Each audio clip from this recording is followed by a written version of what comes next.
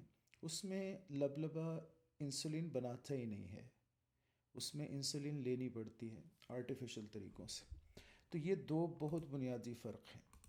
جو type 2 diabetes ہے اس کا تو کوئی کہہ سکتا ہے، مطلب کچھ تھوڑی سی ذہن میں بات آتی ہے کہ جی اس کا علاج دریافت ہو گیا، جی ایسے ہو گیا تو ویسے ہو گیا، تو آپ خوراک صحیح کر لیں گے تو آپ ہوا میں اڑ جائیں گے، اللہ دین کا چراغ بن جائیں گے، اور اللہ دین کا کارپٹ پہ بیٹھ کے آپ اڑ جائیں گے.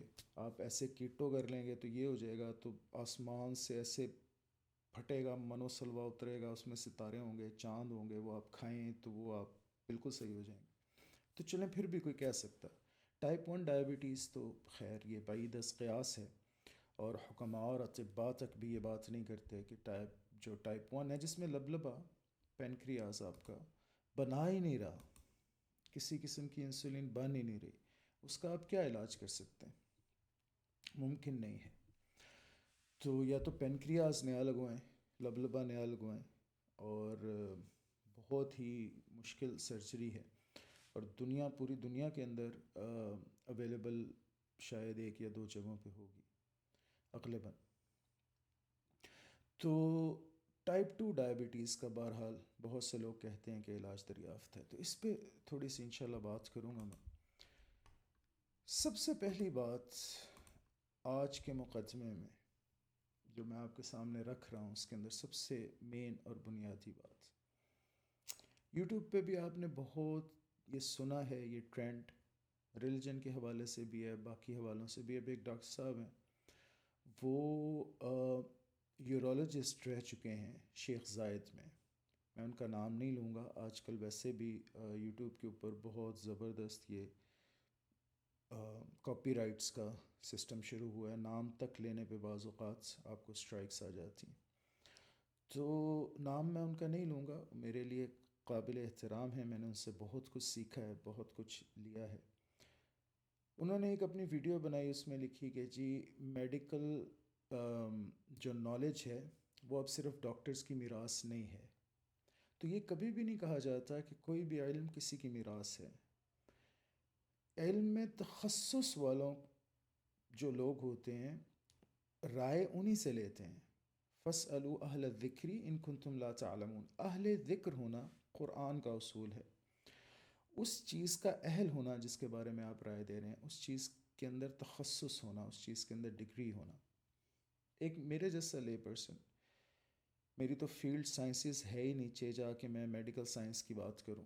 نہ میں نے کبھی لیبارٹری میں ٹیسٹس کیے ہیں، نہ میں نے کبھی پریکٹیکلی ڈائسیکٹ کیا ہے ہیومن بینگ کو، کاکروچز وغیرہ کو یا ڈڈوؤں کو. مینڈک کی ڈائسیکشن سے شروع کرواتے ہیں آپ کو میڈیکل سکولز میں. تو میں یہاں پہ بیٹھ کے فتوے صادر کرنا شروع کر دوں کہ جی ایسے کریں گے آپ تو ایسے ہو جائے گا، تو ایسے کریں گے تو ایسے ہو جائے گا، یہ پاسبل نہیں. اب اس کے اندر ایک بنیادی بات سمجھ لیں، فرق کیا ہے. ہم اکثر بات کرتے ہیں کہ وہ جی حکمت، ہومیوپیتھی، جو میڈیکل سائنس ہے اس کو ایلوپیتھی کہتے ہیں. تو ہومیوپیتھی کی بات ہم کرتے ہیں، حکیموں کی بات کرتے ہیں، اطباء کی بات کرتے ہیں. اس میں فرق کیا ہے اسٹیبلشڈ میڈیکل سائنس میں اور یہ باقی جو چیزیں ہیں؟ وہ ڈاکٹر صاحب کو آپ سنیں گے یا اس طرح کے باقی لوگوں کو آپ سنیں گے تو وہ کہیں گے جی بس جی سازش ہے جی، انسان کے انہوں نے پیسہ کمانا ہے جی، اس لیے سازش ہے جی، بس ایسے کرتے ہیں ایسے کرتے ہیں، آپ کو بیمار کیے رکھیں گے، بیماری سے کوئی نجات نہیں ہے، بس مزید بیمار کرنے کا جو ہے وہ ان کے پاس ٹوٹ کر. تو اس میں تو کوئی شک نہیں کہ ایلوپیتھی کی جو ادویات ہیں ان کے سائیڈ ایفیکٹس ہوتے ہیں. لیکن ایک بات مجھے بتلائیے، دنیا میں کس چیز کا سائیڈ ایفیکٹ نہیں؟ جو آپ کھانا کھاتے ہیں اس تک کا سائیڈ ایفیکٹ ہوتا ہے. جیسے میں نے ابھی کہا، تیل آپ کھا رہے ہیں، آپ پونگ کھا رہے ہیں، بیف کھا رہے ہیں، آپ بہت زیادہ مقدار میں مونگ پھلی کھا لیں، آپ ایک رات بیٹھیں اور 4 کلو مونگ پھلی کھائیں تو آپ دیکھیں کہ اس کا کیا نقصان ہوتا ہے. مجھے بہت اچھے طریقے سے یاد ہے، ایک دفعہ مجھے کال آئی، یہ میری جوانی کی بات ہے، اب تو بوڑھا ہو گیا ہوں میں. مجھے کال آئی جی کہ پی ٹی سی ایل ہوتا تھا اس زمانے میں، وہ فون کو ایسے ریسیور اٹھا کے تو کال آئی گھر پہ جی، میں نے اٹھایا، والد صاحب کو انہوں نے کال کی تھی، وہ جی وہ گل کراؤ ڈاکٹر صاحب نال تے خون نہیں بند ہو رہا نا بچی دا، نک تو منہ تو ہر تھان تو خون نکل رہا ہے۔ میں نے ان کو کہا، جو بھی تھے دور کے ریلیٹیوس تھے، میں نے کہا جی آپ باقی باتیں چھوڑیں، آپ پہلے ہاسپٹل تو لے کے جائیں اس کو، پھر ہم بھی پہنچتے ہیں۔ بہرحال پہنچے وہاں پہ، تو پتہ چلا جی وہ بادام اور مشری اپنی ذات کڑتن ہوئے تے مشری نال نہ لڑیے۔ مصری یہ جو بڑی مزیدار میٹھی وائٹ کلر کی ہوتی ہے، اور پرانے زمانوں میں تو گھروں میں ان ابنڈنس ہوتی تھی، بہت زیادہ ہوتی تھی۔ تو مشری اور بادام یہ گھر میں پڑے ہوئے تھے جی، اور اس زمانے میں مجھے یاد ہے محافل ہوتی تھی میلاد کی، تو اس میں وہ پیش کیا جاتا تھا ایک تشتری میں رکھ کے کچھ یہ سویٹس وغیرہ اور یہ بادام اور پستہ وغیرہ، تو وہ کافی سارے بادام تھے اس طرح کی ایک تشتری میں، اور شاید کاجو بھی تھے، اور ساتھ مصری تھی۔ تو وہ یہ جو بچی جس کی میں بات کہہ رہا ہوں، بڑی ینگ بچی، شاید 10 11 12 سال کی ہوگی، یہ وہ کھاتی گئی، کہیں بیٹھی ہوئی تھی، ماں باپ نہیں تھے پاس، سارے کھا گئی۔ وہ تقریباً آپ سمجھیں کہ آدھا کلو یا اس سے زیادہ بادام ہوں گے، اور کاجو بھی تقریباً کوئی آدھا کلو۔ اب آدھا کلو کاجو اور آدھا کلو بادام اور ساتھ اچھی خاصی مقدار میں مصری، وہ تو میرے جیسا بندہ نہیں ہضم کر سکتا بھائی۔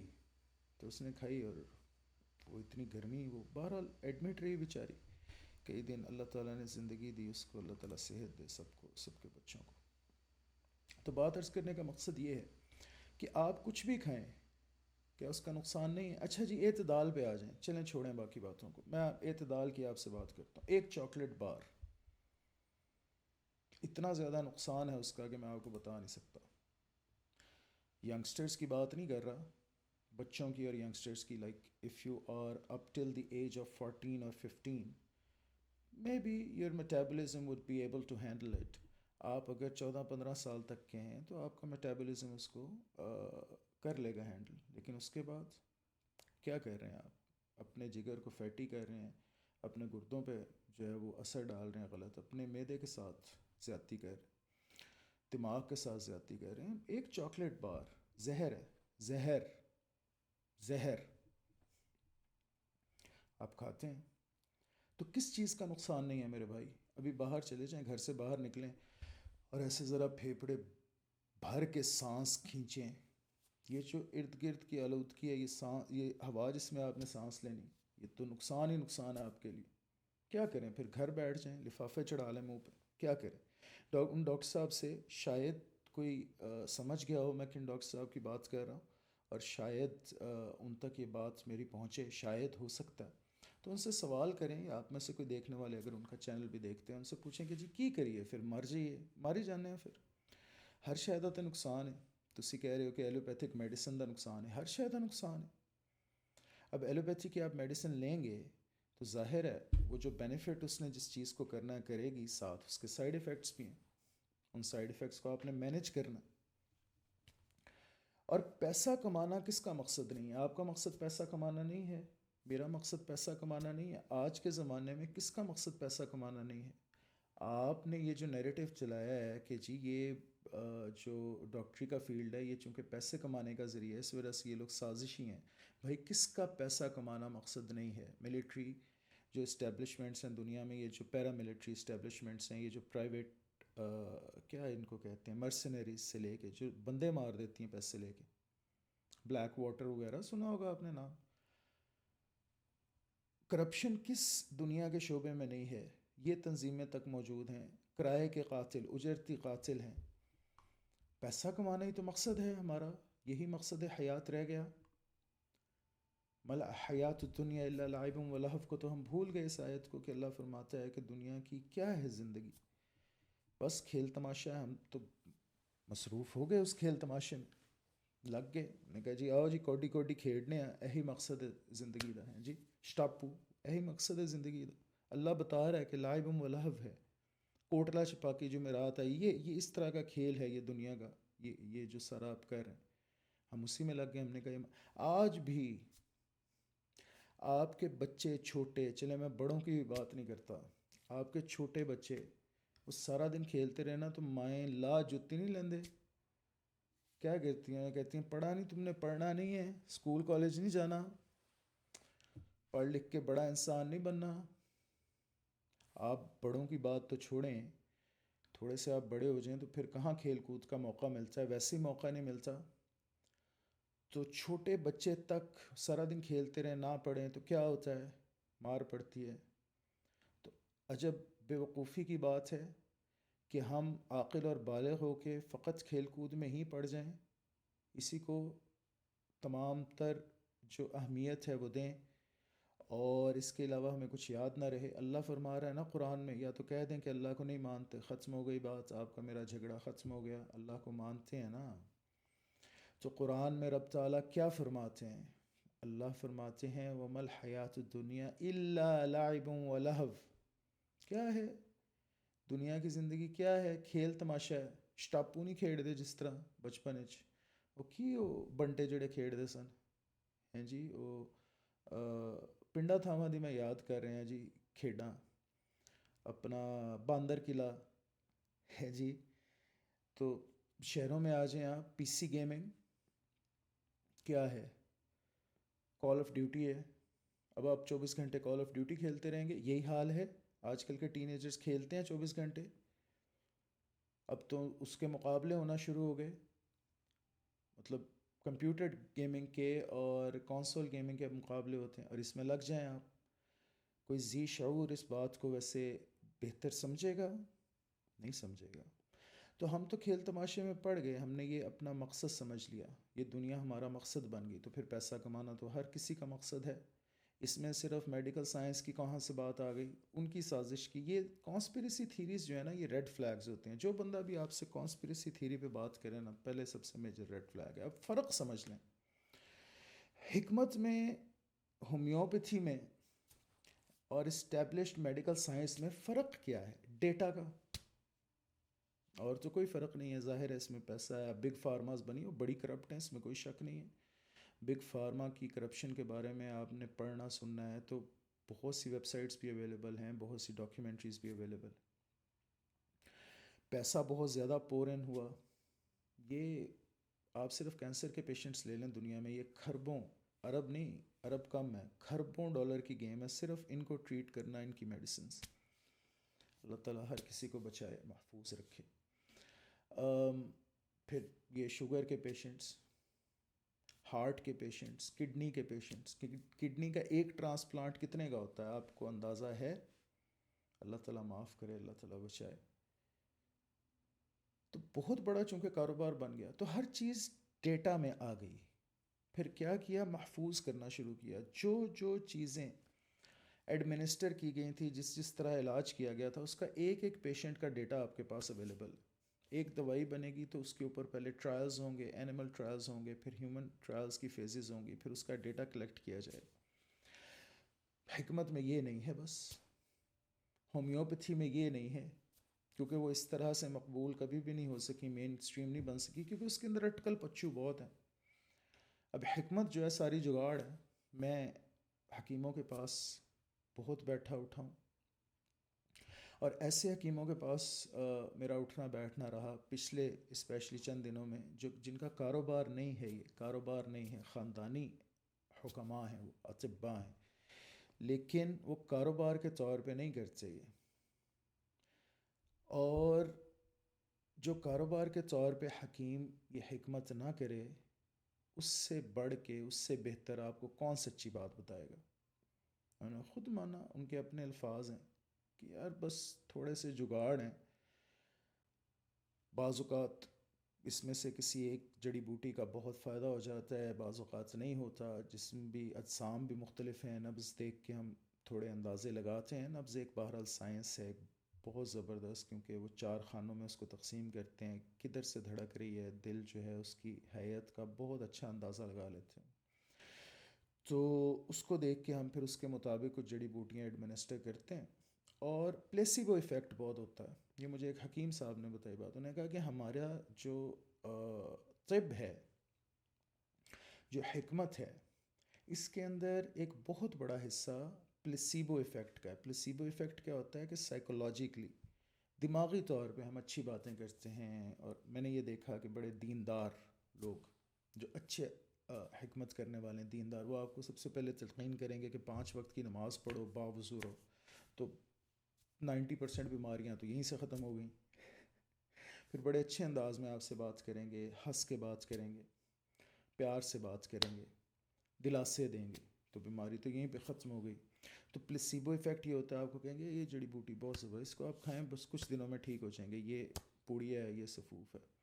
تو وہ ذہنی طور پہ آپ اتنا اعتبار کر لیتے ہیں اس بات پہ، ایسا ماحول بن جاتا ہے کہ وہ بہت زیادہ اثر کرتی. لیکن ڈیٹا کوئی نہیں.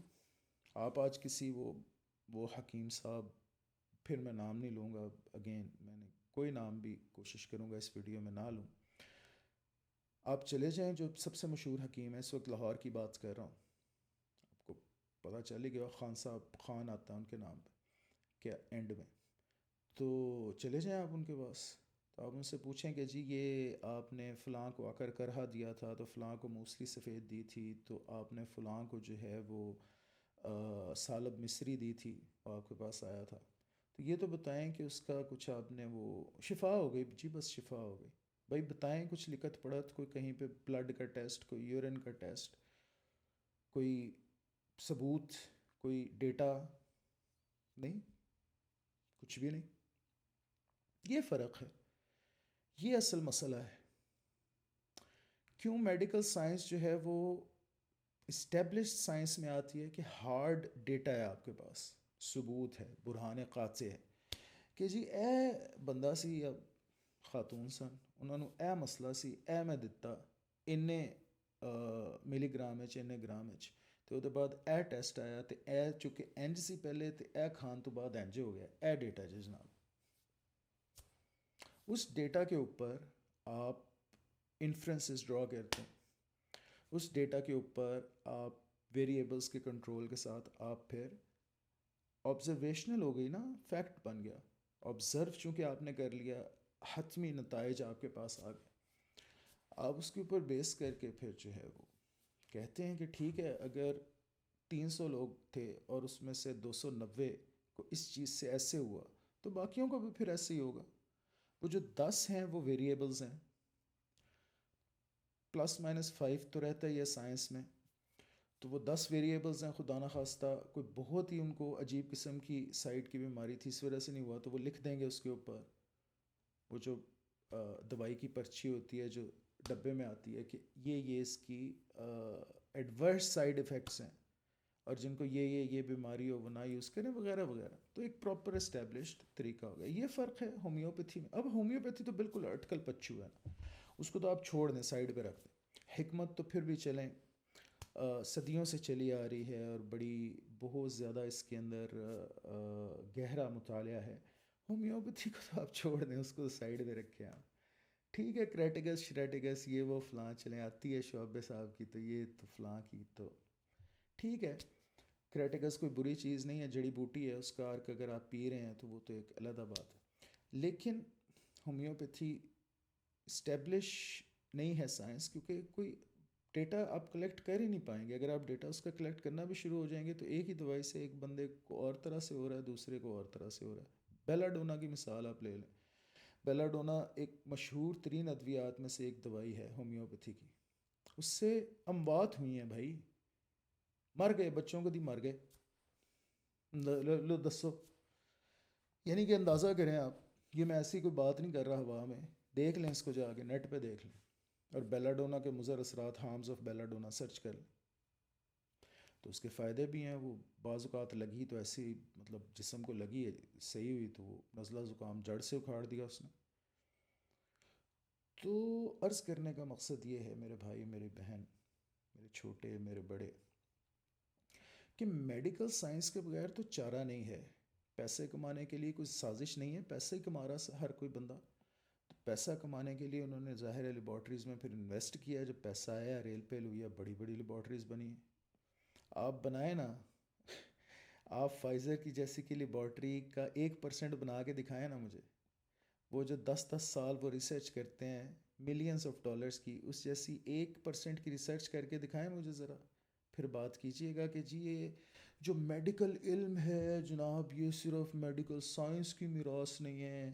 چلو ٹھیک ہے جی، میراثیاں نو دے دینے ہیں جی، نالے ویلا منگن گے تے نالے کوئی نچ نچ کے وکھان گے تے وکھان گے سارے تے ہیں جی. انہوں نے کہنے ہیں کہ نال آؤ، نال ذرا ٹھمکے لاؤ تے اے ذرا جگر ہے بچے دا خراب ہے تھوڑا جہا تے یہ بارے دسو گے انہوں کیڑی دوائی دئیے. ہیں جی، عجیب عجیب و غریب بات.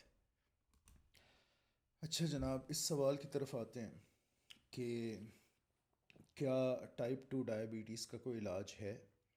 علاج سے مراد یہ کہ کیا اس کو آپ بالکل ریورس کر سکتے ہیں، ختم کر سکتے ہیں؟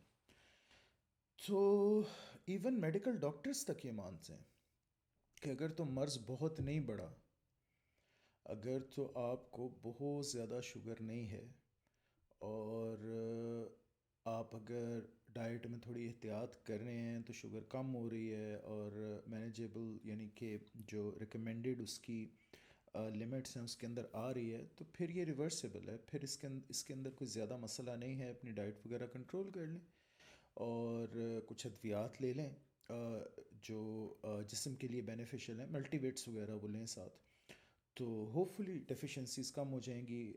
دوبارہ جو انٹالرنس ہے وہ دوبارہ ٹالرنس میں چینج ہو جائے گی. یہ تو میڈیکل سائنس خود مانتی ہے. یہ تو کوئی بڑی آپ نے کیا اس کو کہتے ہیں مریخ پہ جا کے ریسرچ نہیں کی کوئی، نہ ہی کوئی آپ چاند پہ چلے گئے.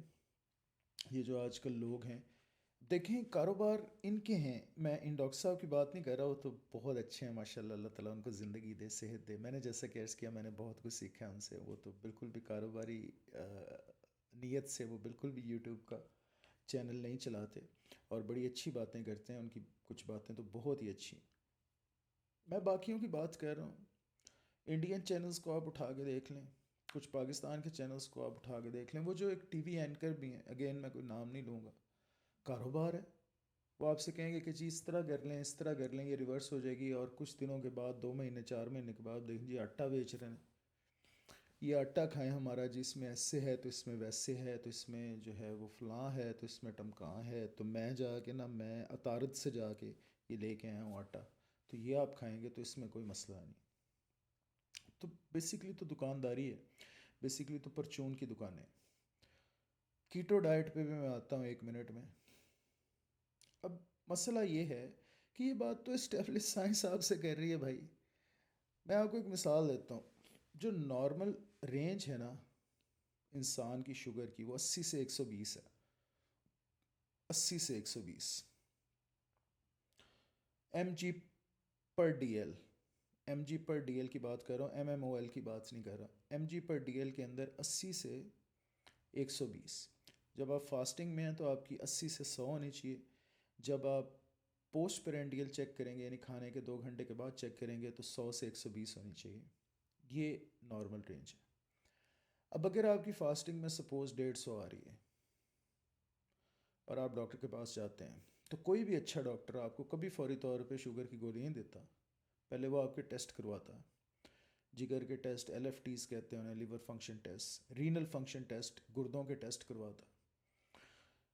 یہ ٹیسٹ کروا کے اور CBC وغیرہ 2 3 اور اس طرح کے ٹیسٹ ہوتے ہیں، یہ کروا کے پھر وہ آپ سے کہتا ہے کہ آپ مجھے 1 1.5 ہفتے کی یہ فاسٹنگ میں BSR بلڈ شوگر رینڈم یعنی پری پرینڈیل اور پھر پوسٹ پرینڈیل 3 ٹیسٹ مجھے. یہ جو بھی اچھا ڈاکٹر ہوگا نا اس کا شوگر کا، اس کو آپ سمجھ لیں وہ آپ سے یہ ضرور کہے گا. میری اپنی والدہ صاحبہ سے بڑی دفعہ اس بارے میں بات ہوئی ہے اور وہ بھی فرماتی تھی کہ یہ فرق ہوتا ہے ڈاکٹر میں. جو اچھا ڈاکٹر ہوگا وہ ہمیشہ آپ سے کہے گا کہ مجھے 1.5 ہفتے کی، 2 ہفتے کی، 14 دنوں کی مجھے ایک باقاعدہ شیٹ بنا کے لے کے آئیں جس میں آپ جو صبح اٹھ کے ایک دفعہ چیک کریں شوگر اپنی، اس کے بعد دن میں جب آپ نے کھانا کھانا ہے اس سے پہلے اور کھانے کے 2 گھنٹے بعد، یہ 3 دفعہ ایک دن میں چیک کریں اور پھر یہ میرے پاس لے کے آئیں. اس کے ساتھ ساتھ وہ آپ سے کہتا ہے کہ اب آپ نے کرنا یہ ہے کہ سبزیاں زیادہ کھانی ہیں، باقی چیزیں کم کھانی ہیں تھوڑی، اور روٹی چھوڑ دینی ہے. اس طرح کی مطلب کچھ باتیں آپ سے کرے گا، خوراک آپ کی چینج کرے. اگر تو اس کے اندر آپ کی 150 آتی تھی فار ایگزامپل شوگر، آپ نے روٹی چھوڑ دی کھانا، تو آپ کی آ گئی 130 پہ، 120 پہ آ گئی آپ کی فاسٹنگ میں فار ایگزامپل، ایک مثال لے لیتے. اور کھانا کھانے کے بعد آپ کی سپوز لیٹ سے 300 آتی تھی، تو آپ کی 150 پہ آ گئی. تو وہ آپ سے کیا کہے گا؟ وہ آپ سے کہے گا جی یہ لیں جی گولی، یا یہ انسولین لگوائیں. ایسا تو نہیں ہوتا نا. وہ آپ سے یہی کہے گا کہ جی دیکھیں خوراک سے آپ کو بہت فرق پڑا ہے، تو آپ اپنا ایک چارٹ بنا لیں، ٹھیک ہے، ڈائٹ کا. آپ کا ویٹ زیادہ ہے، آپ ویٹ کم کر لیں، اور یہ کچھ ملٹی ویٹس وغیرہ ہیں یہ لے لیں آپ. نارملی اس طرح ہوتا ہے. کوئی بھی آپ کو اچھا ڈاکٹر کبھی بھی فوری طور پہ انسولین پہ یا دوائی پہ نہیں لے جاتا. وہ ہمیشہ پہلے کوشش کرتا ہے کہ ایکسرسائز سے، ایکسرسائز بہت ضروری، HIIT جو بڑی ہائی انٹینسٹی انٹرول والی ایکسرسائز ہوتی ہے، جم شم جس کو کہتے ہیں. یہ نہیں یہ چل پھر لیا، یہ دل کے لیے اچھا ہے، اس سے شوگر پہ کوئی فرق نہیں. واک شوگر کو کچھ نہیں کرتی، کوئی فرق نہیں ڈالتی. کوئی ڈاکٹر بھی جو مرضی کہتا رہے، یہ اسٹیبلش سائنس ہے، ریسرچ ہے، دیکھ لیں اس کو نیٹ پہ جا کے. واک جو ہے وہ ویسے دل کی جنرل ہیلتھ کے لیے بڑی ضروری ہوتی. لیکن شوگر کے لیے، شوگر کو کیا کرنا ہے واک نے؟ واک کیا کہتی ہے شوگر کو؟ تو شوگر کے لیے تو آپ کو چاہیے کہ آپ پسینہ آپ کا نکل رہا ہو اور آپ کی ایگزرشن ہو، پھر جا کے کہیں وہ بلڈ شوگر یوٹیلائز ہوتی ہے اور نارملائز ہوتی. تو اچھا ڈاکٹر ہمیشہ آپ سے شروع میں یہی کہے گا، آپ کو ابتداً یہی کہے گا، یہی بات کرے گا کہ ایکسرسائز سے اور خوراک سے کنٹرول کریں. پری ڈائبٹک اکثر اکثر لوگ ہوتے ہیں، ان کو بھی 150 تک شوگر آ جاتی ہے، تو ان کو یہی کہا جاتا ہے ان کو کبھی بھی جو ہے نا وہ دوائی پہ نہیں ڈالا جاتا. اس کو پری ڈائبٹیز کہتے ہیں نارمل. اب مسئلہ یہاں پہ یہ آ گیا ہے کہ جو ڈائبیٹک ہو گیا، ٹائپ 2 ڈائبٹیز ہو گئی جس کو، اب ٹائپ 2 ڈائبٹیز کیا ہوئی؟ اس کا ایک ٹیسٹ بھی ہوتا ہے جو 3 مہینے کی آپ کو وہ ایوریج بتا دیتا ہے. وہ آپ کی 5.25 سے اوپر چلی جائے اگر، تو وہ بڑا مسئلہ ہے. یعنی آپ کو شوگر آ رہی ہے، فاسٹنگ میں 300 آ رہی ہے، کھانے کے بعد 500 آ رہی ہے، اور مسلسل آ رہی ہے. اچھا جی آپ کی روٹی وغیرہ چھڑوائی، آپ کو ایکسرسائز کے لیے کہا، تو اس میں 100 150 کا فرق پڑا، لیکن پھر بھی آپ کی فاسٹنگ میں 150 250 تک آ رہی ہے، کھانے کے بعد 350 تک آ رہی ہے. تو پھر ڈیفینیٹلی ٹائپ 2 ڈائبٹیز ہے. اور یہ ایسا نہیں ہوتا کہ یہ بغیر کسی دوائی کے یہ ریورس ہو جائے، ایسا نہیں ہوتا. اس کے لیے دوائی لازمی ہے، صرف خوراک کچھ نہیں کرتی، اس میں کچھ بھی نہیں کر سکتی.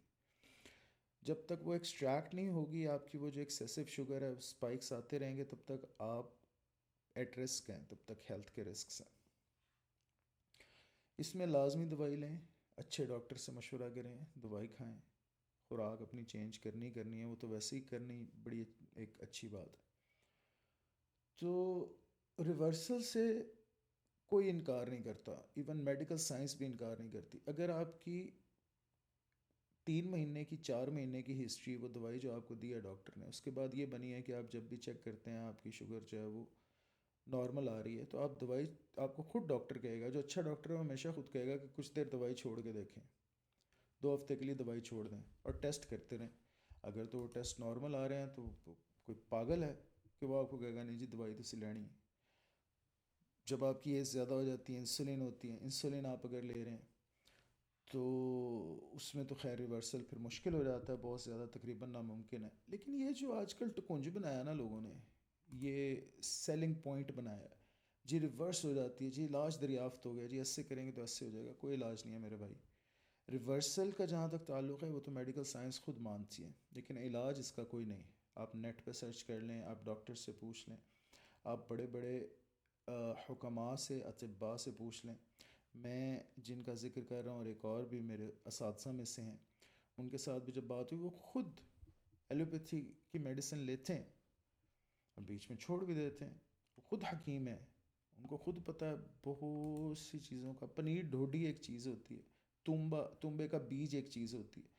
تنبے کے بیج کا پانی آپ پی لیں، اور پنیر ڈھوڈی کے 5 6 جو ہیں حبات، وہ آپ پانی میں ڈبو کے رکھیں، اس کا پانی پی لیں، ساتھ اس کو چبا لیں، نام و نشان نہیں رہتا شوگر کا، ایک دم لو ہو جاتی. لیکن یہ کوئی وہ ہے نہیں ہے، اٹکل پچو ہیں، یہ کوئی میڈیکل اسٹیبلش سائنس نہیں ہے۔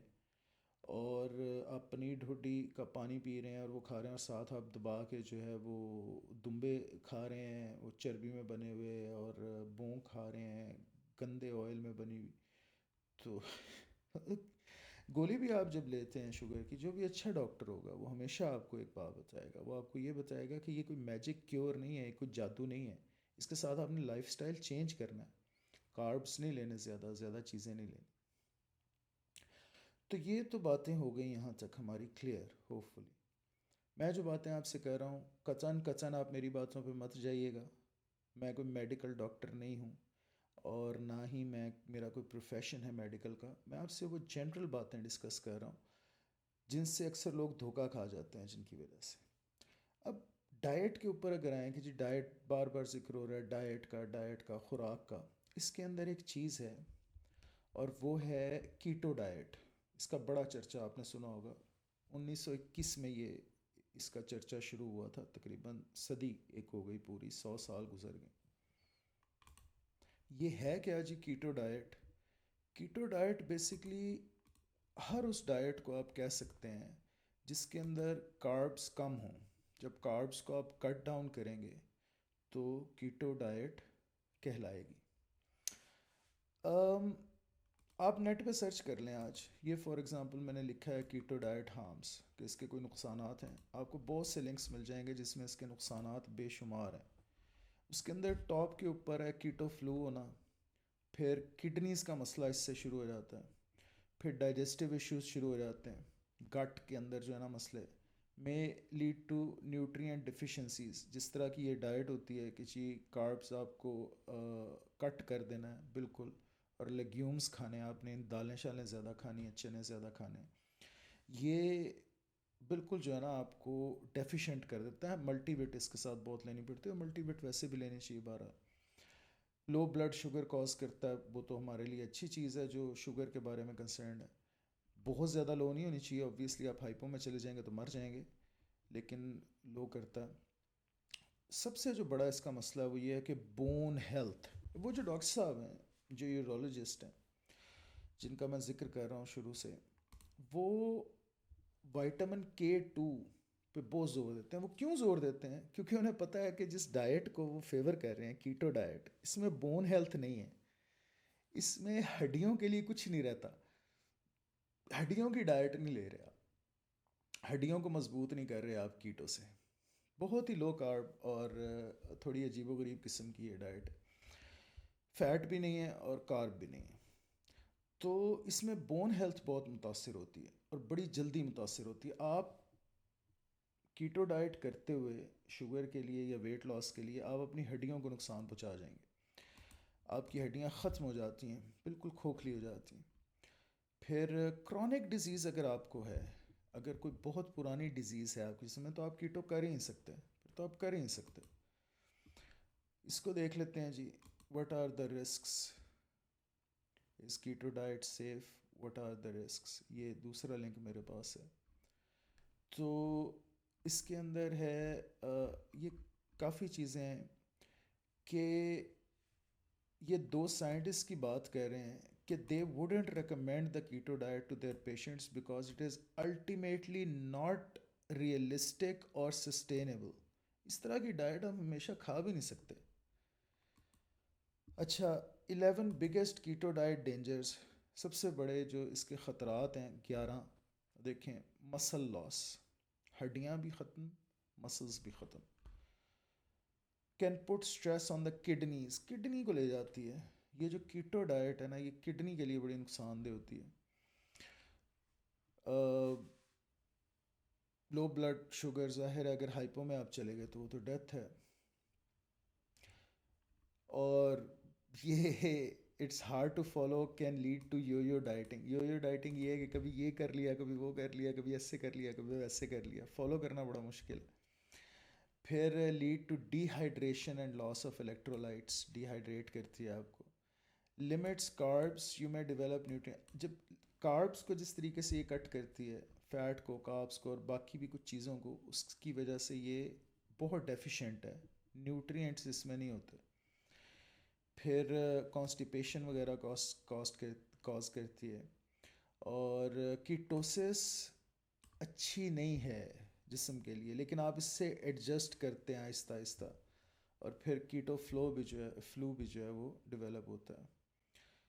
تو بہرحال بات یہ ہے کہ آپ یہ دیکھ سکتے ہیں عام نیٹ کے اوپر، آپ میں اس کی جگہ جو ریکمینڈ کرتا ہوں، انہیں ڈاکٹر صاحب کی بات انہیں کو لوٹانا چاہتا ہوں، وہ کہتے ہیں کہ جی کسی کی میراث نہیں ہے، میڈیکل سائنس کی بھی میراث نہیں ہے یہ جو میڈیکل نالج ہے، تو ظاہر ہے آپ کی بھی میراث نہیں ہے، پھر میری بھی میراث نہیں۔ تو میں یہاں پہ ریکمینڈ کروں گا، ادباً ان سے گزارش کروں گا کہ آپ تھوڑی سی تحقیق کا اپنا دائرہ وسیع کریں، اور یہ ایک ڈائٹ ہے، اس ڈائٹ کو یہ کہا جاتا ہے پائیو پائے، PIOPPI، پائیو پائے ڈائٹ۔ یہ اسیم ملہوترا صاحب ہیں، ڈاکٹر ہیں، انہوں نے بیسکلی کوئی 16-18 سال سب سے پہلے ریسرچ کی ہے کولیسٹرول کے لیے جو دوائی دیتے ہیں ڈاکٹرز اس کے اوپر۔ تو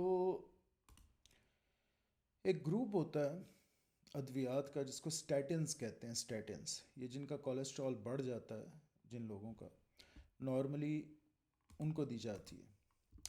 تو سٹیٹنز پہ انہوں نے ملہوترا صاحب نے ریسرچ کی اور ثابت کیا کہ اس کا نقصان ہے بجائے کسی فائدے کے، کہ جو میڈیکل سائنس کہتی تھی کہ اس سے دل کو فائدہ پہنچتا ہے، ہارٹ ڈیزیز کے اندر یہ مدد کرتا ہے وغیرہ وغیرہ، انہوں نے کہا کہ نہیں، اس کا لانگ ٹرم پہ جو یوزیج ہے وہ بلکہ نقصان دہ ہے۔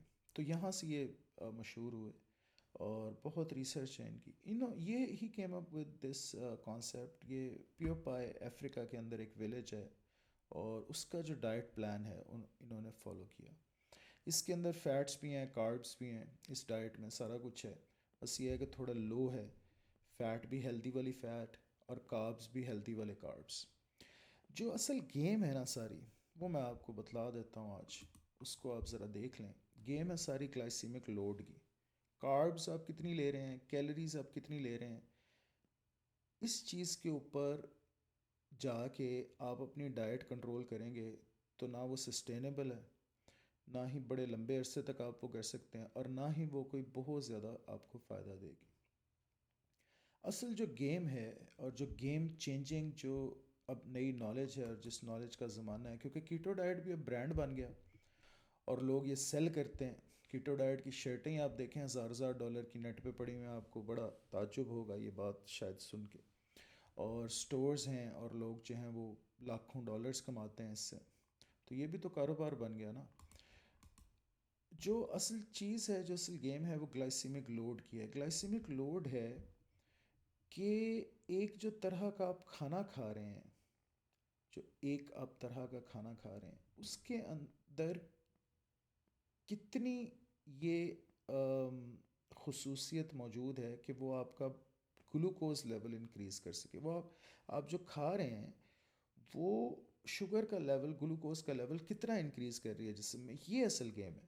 اس کو آپ اگر ایک دفعہ دیکھ لیں تو دو چیزیں ہوتی ہیں، گلائسیمک انڈیکس ہوتی ہے، گلائسیمک لوڈ ہوتا ہے۔ گلائسیمک لوڈ کے اوپر بیس کر کے جب آپ ڈائٹ پلان بنائیں گے تو پیو پائے ڈائٹ جو ہے آپ سمجھ لیں کہ وہ اسی پہ بیسڈ ہے۔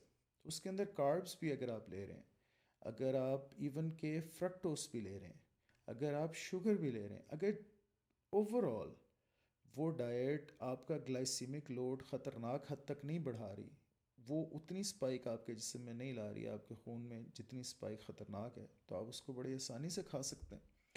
آپ کو پھر اس چیز کی فکر کرنے کی ضرورت نہیں ہے کہ اس میں کاربس کتنی ہیں، یا اس میں کیلریز کتنی ہیں، یا اس میں شوگر کتنی ہے، نہیں، اس کا جو گلائسیمک لوڈ ہے اس پوری ڈائٹ کا، وہ ذہن میں رکھیں، اور اس کے مطابق آپ اس خوراک کو لے سکتے ہیں۔ ایک محتاط اندازے کے مطابق 20-25 سے کم ہونا چاہیے گلائسیمک لوڈ ایک پورے میل کا۔ تو میں آپ سے کچھ شیئر بھی کر دیتا ہوں ڈیٹا، جو کہ میں نے ایک زمانے میں جس پہ کافی محنت کی تھی، میں آپ کے ساتھ شیئر کرتا ہوں۔ یہ اگر آپ ملاحظہ کریں تو یہ گلائسیمک لوڈ بیسڈ لو کارب ڈائٹ پلان ہے۔ تو نارڈک ڈائٹ وہ بھی ایک پیو پائی قسم طرح کی ڈائٹ کا ایک پلان ہے، اور پیو پائی ڈائٹ کے اوپر یہ چارٹ میں نے ایک زمانے میں کچھ تھوڑا سا اس کے اوپر کام کیا تھا، یہ میں آپ کے ساتھ شیئر کر دیتا ہوں۔ اس کے اندر سب سے پہلی بات تو یہ ہے کہ ایک بات میں کرتا چلوں، شاید میں پہلے یہ مجھے کہنا یاد نہیں رہا۔ ایک کانسیپٹ ہے کیٹو ڈائٹ کا، وہ ہے انٹرمیٹنٹ فاسٹنگ، کہ دن میں کچھ دیر روزہ رکھنا، فاقہ کرنا۔ یہ بہت اچھا کانسیپٹ ہے، اس کو لے لینا چاہیے، یہ کیٹو ڈائٹ سے لے لینا چاہیے۔ اور یہ کیٹو ڈائٹ کی میراث نہیں ہے، یہ کانسیپٹ صرف کیٹو ڈائٹ میں نہیں تھا، یہ تو ہمارے ریلیجن کے اندر ہے۔ روزہ رکھنے کا جو طریقہ ہے، سنت ہے جو روزہ رکھنے کی، تو اگر آپ دن میں 16 گھنٹے روزہ رکھ رہے ہیں اور 8 گھنٹے کھا رہے ہیں، تو آپ کی ایٹنگ ونڈو، کھانے کا جو ٹائم ہے، وہ بنتا ہے 9 سے 5، 9 AM سے 5 PM کے درمیان۔ آپ 2 میلز 3 میلز بھی کھا سکتے ہیں۔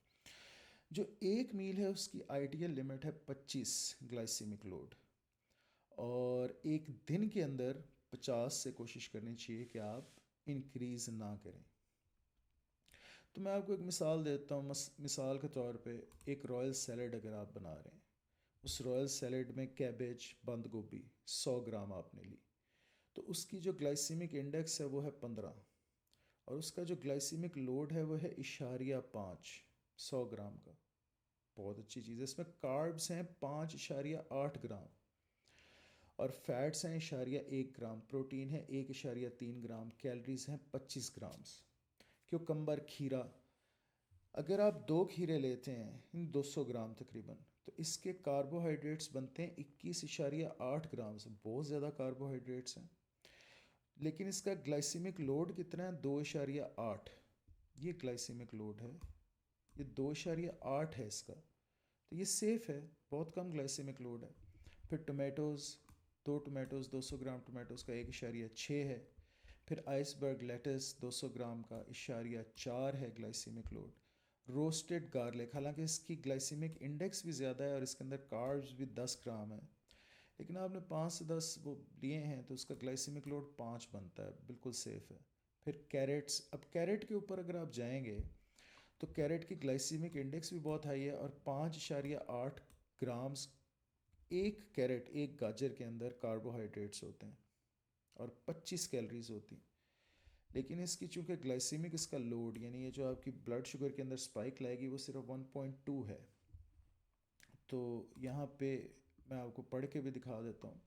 1 unit of glycemic load approximates the effect of eating 1 gram of glucose، یعنی اس کو اگر آپ شوگر کے ٹرمز میں ٹرانسلیٹ کریں، آپ اگر گلوکوز کی ٹرمز میں اس کو گلوکوز میں ٹرانسلیٹ کریں، تو یہ بنتا ہے 1.2 گرامز، جو کہ ٹھیک ہے، مینیجیبل۔ پھر گرین پیز یعنی کچے مٹر، 1.3 اس کا گلائسیمک لوڈ ہے۔ آلمنڈس 1.1 گلائسیمک لوڈ ہے۔ بوائلڈ ایگز 0، کوئی گلائسیمک لوڈ نہیں ہے۔ اولیو آئل، کوئی گلائسیمک لوڈ نہیں ہے۔ یہ ٹوٹل جو اس میل کا، اس پورے کھانے کا جو گلائسیمک لوڈ بنا نا، وہ بنا 12.9۔ بڑی آپ آرام سے اس کو کھا سکتے ہیں، لیکن اگر آپ کاربس کے حوالے سے دیکھیں گے تو یہ تو 65.6 پہ چلا گیا۔ تو کاربس میں تو یہ کیٹو ڈائٹ کے اندر آپ یہ تو نہیں شامل کریں گے، بوائلڈ ایگز یا آلمنڈز، آپ یہ دونوں چھوڑ دیں گے۔ بوائلڈ ایگز کی 20 ہے فیٹ، اور 2.2 کاربز ہیں۔ آپ کھیرے نہیں شامل کریں گے، کھیروں 21.8۔ ایک آپ کو یہاں پہ اور مثال دیتا ہوں، دیکھیں زیادہ کارب ڈائٹ والی، جو کہ پھر بھی آپ لے سکتے ہیں، مثلا گرین سمودی۔ اب گرین سمودی کے اندر آپ نے کھیرا بھی ڈالا ہے، اسٹرابیریز بھی ڈالی ہیں، انار بھی ڈالا ہے، بروکلی ڈالی ہے، گریپس ڈالے ہیں، ایپل ڈالا ہے، اورنج ڈالا ہے، منٹ ڈالا ہے، آئس برگ ڈالا ہے، اسپینچ، پالک ڈالی، اور لیموں ڈالا ہے۔ اس کا گلائسیمک لوڈ بنا ہے 27.3۔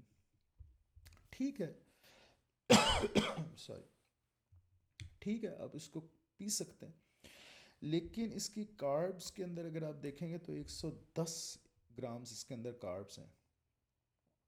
کیٹو ڈائٹ میں تو نہیں آپ یہ لے سکتے۔ اسی طریقے سے آپ کو ایک مثال اور دے دیتا ہوں، صرف بات سمجھانے کے لیے عرض کر رہا ہوں۔ مثلاً یہاں پہ ہم اگر دیکھیں یہ چک پیس سیلڈ، اب چک پیس سیلڈ کے اندر، یا لینٹل سوپ اینڈ سیلڈ یعنی دال کا شوربہ اور سلاد، چک پیس سیلڈ یعنی چنے اور سلاد. اس کے اندر چک پیس آپ نے بوائل کیے، چنے بوائل کیا آپ نے 200 گرامس، تو اس کی کاربوہائیڈریٹس بن گئی 54. کامیتھے مک گیا، یہ تو آپ کو کیٹو والے کبھی بھی نہیں لینے دیں گے. لیکن اس کی گلائسیمک انڈیکس کتنی آ رہی ہے؟ 20.3. آپ لے سکتے ہیں پیو پائی ڈائٹ کے مطابق، آپ بالکل لے سکتے ہیں. یہ آپ کی بلڈ شوگر کو اتنا نقصان نہیں پہنچائے گی. اسی طریقے سے یہ جو لینٹل کا سوپ ہے، یعنی دال، یلو لینٹلز، ماش کی دال لے لی آپ نے، مسور کی دال لے لی، جو بھی پیلے کلر کی جو بھی دالیں، 100 گرام آپ نے لی. اب اس کے اندر کاربز کتنے آ گئے؟ 100 گرام دال کے اندر 400 گرام کارب ہوتے ہیں. 400 کہہ رہا ہوں، 39.9. 100 گرام کے اندر 40 گرام ٹھیک ٹھاک قسم کے کاربس ہوتے ہیں. یہاں پہ آپ دیکھیں کہ اس کے اندر بھی تقریباً 60 چک پیس کے اندر 60 گرام 200 گرام کے اندر کاربوہائیڈریٹس ہیں. تو کاربوہائیڈریٹس جو کٹ کر رہے ہیں، جو جیسے کیٹو ڈائٹ آپ کو کہتی ہے، وہ تو لے ہی نہیں سکتے. یہ کھانا بالکل بھی نہیں لے سکتے. کڈنی بین بھی نہیں لے سکتے. 127 اس کھانے کا لوڈ بنتا ہے، 127.6 گرامز کاربوہائیڈریٹس کی آپ لے ہی نہیں سکتے. لیکن اس کا گلائسیمک انڈیکس کتنا بنتا ہے، گلائسیمک لوڈ کتنا بنتا ہے؟ 24. تو آپ پیو پائی ڈائٹ کے مطابق یا نارڈک ڈائٹ کے مطابق یہ بالکل کھا سکتے ہیں. یہ آپ کی بلڈ شوگر کے لیے نقصان دہ نہیں، بلکہ آپ کو ہیلدی رکھنے میں مدد کرے گا. تو یہ جو ہے نا ایک بڑی زبردست چیز، بیف سے منع کریں گے آپ کو کیٹو ڈائٹ والے. بیف کا بس کہیں گے بیف بون بروتھ پئیں، آپ بیف کا سوپ پئیں بس، اور ہڈیوں کی یخنی پئیں.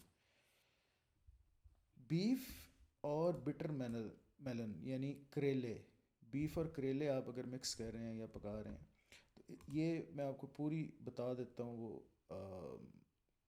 آپشن کا جو پورا کارڈ ہے وہ پڑھ دیتا ہوں. اس میں بیف آپ نے لیا 500 گرام. اب یہ یاد رکھیں یہ ابلا ہوا ہے، یہ گھی میں بھنا ہوا نہیں ہے.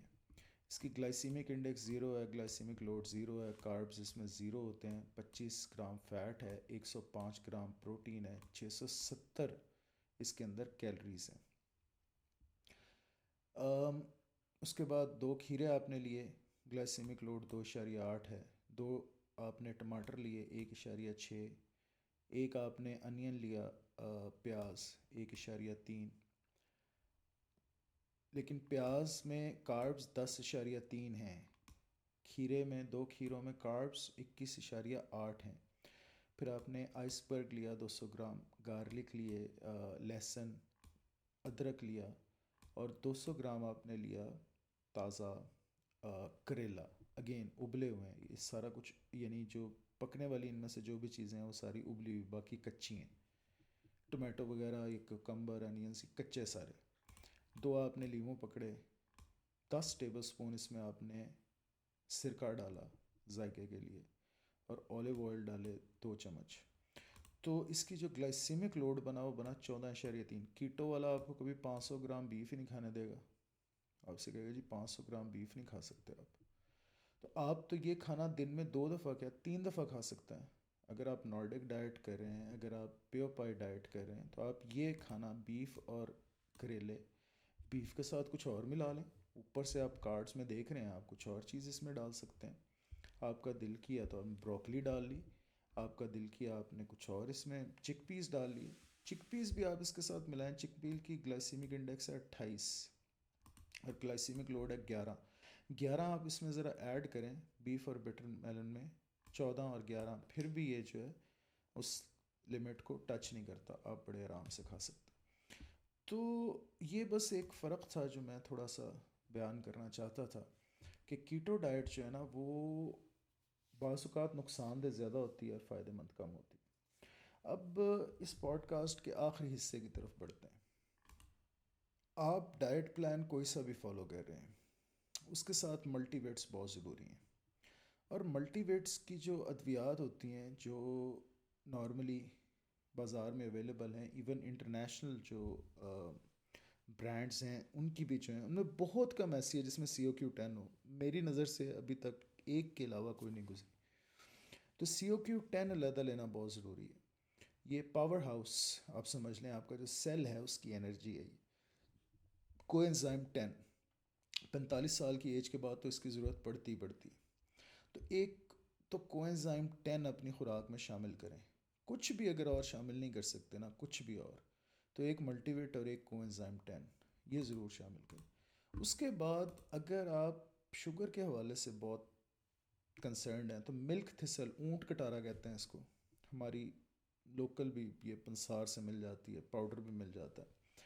ملک تھسل یہ بہت ضروری ہے، بہت ضروری ہے، یہ لازمی ہونا چاہیے. پھر اس کے بعد اومیگا کمپلیکس 3 6 9 تینوں. اکثر آپ سے لوگ کہیں گے کہ جی بس اومیگا 3 اومیگا 3 اومیگا 3. اومیگا 6 بڑا ضروری ہوتا ہے. اومیگا 9 تو خیر جسم بنا بھی لیتا ہے. یہ دیکھیں جو اومیگا 6 ہے نا، یہ اے ہوتا ہے، اور یہ پرو انفلیمیٹری ہے، یعنی امیون سسٹم کو بہت زیادہ بوسٹ کرتا ہے. بہت زیادہ نہیں یہ کھانا چاہیے کیونکہ ظاہر ہے یہ انفلیمیشن بھی کاز کرتا ہے جسم کے اندر، لیکن وہ ریشو نیچے بتا رہا ہے کہ 4:1 یعنی 4 حصے جو ہے وہ بٹوین 1:1 اینڈ 4:1، یعنی 4 حصے آپ کے اومیگا 3 ہو تو ایک حصہ اومیگا 6 ہو، ایک حصہ اومیگا 9 ہو. تو اومیگا کمپلیکس ایک بہت اچھی جو ہے وہ آپشن ہے. لیکن اومیگا کمپلیکس بھی بہت زیادہ، یہ اس کے اوپر بھی میں آؤں گا، یہ ایک آخری نقطہ ہے. بہت زیادہ اومیگا کمپلیکس نہ کھائیں، ویری کریں.